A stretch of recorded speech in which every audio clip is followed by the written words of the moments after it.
Vandeham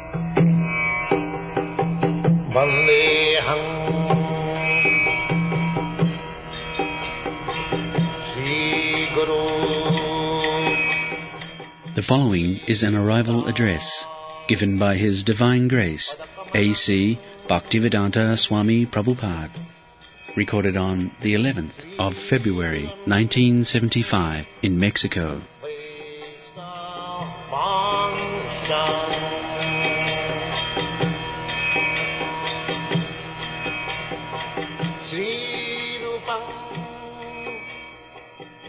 My dear devotees, ladies and gentlemen, I am very glad to see you again, I think after 4 years, 3 years.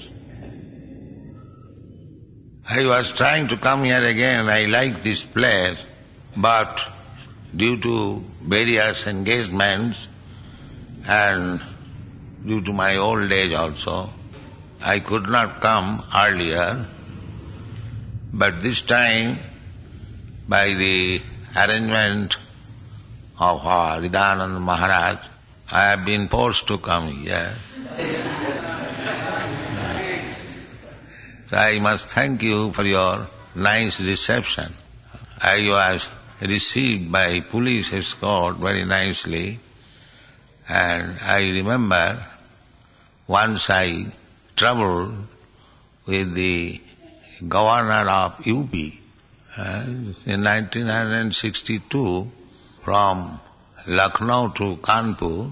So exactly we are driving in the same fashion, escorted by the police, the motorcycle. So anyway, I am so pleased to see you that you are interested in Krishna consciousness movement. So the Krishna consciousness movement is very, very important for the human society. It is not exactly a religious movement as it is understood in the Western country. Religion is described in the English dictionary as a kind of faith. Faith you may accept or may not accept, but religion is the word as we understand from Sanskrit dictionary. It cannot be rejected, or you and your religion cannot be separated. Therefore, we should understand very clearly that we are experiencing two things. One is matter and another is spirit. Just like there is a stone and there is a small ant. The stone, it may be very big, but it cannot move, it has no life. But the small ant, although it is very small, it has life. So there are two things we can very easily understand. One is dead matter and the other is living force. We are actually living force. Living force, we are covered by the matter. And according to the different types of covering, we are representing different types of living condition. So this living force being encased by the dead matter, it is a struggle for existence. The living force trying to get out of the material encasement, that is called struggle for existence. The living force by nature is jubilant. The supreme living force is God, Krishna, and we are part and parcel of the living force. That is stated in the Bhagavad Gita, two kinds of energies, one material energy, one spiritual energy. The material energy is earth, water, air, fire, sky, mind, intelligence, etc. And the spiritual energy is the living force which is trying to lord it over the material energy. So, aparayam itastu vidhime param, prakriting param, jiva bhuta mahabhavo jayedam dhajati jagat. Krishna says that this material energy is inferior and the superior energy is the living being. So this Krishna consciousness movement is trying to help the living being to come out of the encasement of material energy. And how to become free, that information is in the Vedic literature. So, what we are giving in different literatures, we are publishing books and magazines, simply we are trying to give information how the superior living being can get out of this material encasement. So, I am very glad to see you, so many Krishna's part and parcel. You have come to understand Krishna consciousness. So stick to the principles, then your life will be successful. The principle is to purify ourselves. Just like when a man becomes sick, he has to purify himself by regulative principle, by diet, by medicine. Similarly, we have got this material disease covered by the material body. And the symptom of miseries are birth, death, old age and disease.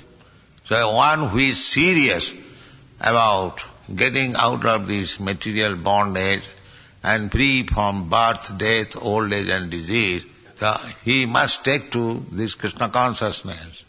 It is very simple and easy. If you do not know, if you are not educated, if you have no set, you can simply chant the Hare Krishna Mahamantra. And if you are educated, logician, philosopher, you can read our books, which are already in 15 number. There will be about 75 books of 400 pages to convince the philosopher, scientist, educationist what is Krishna consciousness. It is published in English as well as in other European languages. Take advantage of it. Along with the deity worship in this temple, hold classes, at least 5 hours. As in the schools and colleges, there are regular classes, 45 minutes class, then 5 or 10 minutes recess, again 45 minutes class in this way. So, we have got enough subject matter to study, and if we study all these books, to finish them it will take at least 25 years. So you are all young men, I request you to engage your time in reading books, in chanting, in deity worshipping, and going to preach, selling books. Don't be lazy, always remain engaged, then that is Krishna consciousness.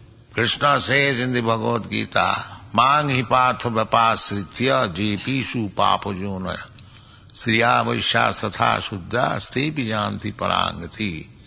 There is no discrimination that this man should be allowed, this woman should not be allowed. No. Krishna says, anyone, sriya vaishya tatha shuddha.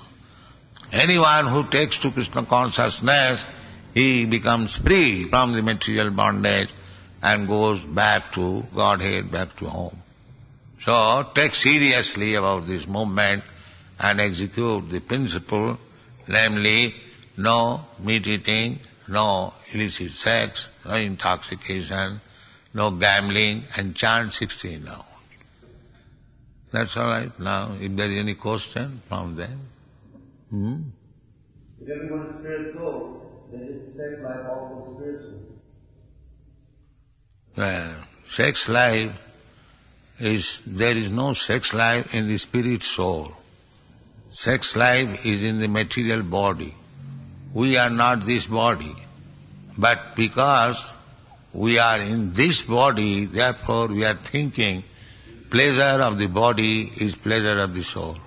Just like when you are sitting in a nice car, if the car is damaged, the proprietor thinks that he is damaged. But actually he is not damaged, the car is damaged. It is due to our false identification with the body, therefore we think that sex life is a pleasure. But so long we are in this body, sex life is not prohibited, but it is regulated. By regulatory principle, gradually we can give up sex life. Therefore there are 4 orders of life. The beginning is brahmachari. There it is very nicely taught how to remain free from material engagement. But if one is unable to take immediately spiritual activity, he is allowed to marry. The married life is regulated sex life. Then after 50th year, one has to give up this. In that stage, vanaprastha stage, the wife is there but there is no sex life. So, in this way, when one becomes very strongly fit not to desire for sex life, then he takes sannyas. That is the perfect stage of life for spiritual advancement of life. He said, who are we? Why are we here? And where are we going? You are all living entities. You wanted to come here, just like I wanted to come in your city, I have come here. Similarly, you wanted to come to the material world and enjoy. So, because you wanted to enjoy this material world, you have come here, Krishna is allowed to come here, and you are trying to enjoy this material world. That is called struggle for existence, but you will never be happy with this material world. It is simply a struggle for existence, therefore you should go back to home, back to Godhead, then you will be happy. Material desires are an obstacle in our devotional service. By engaging yourself in spiritual activities, that's all.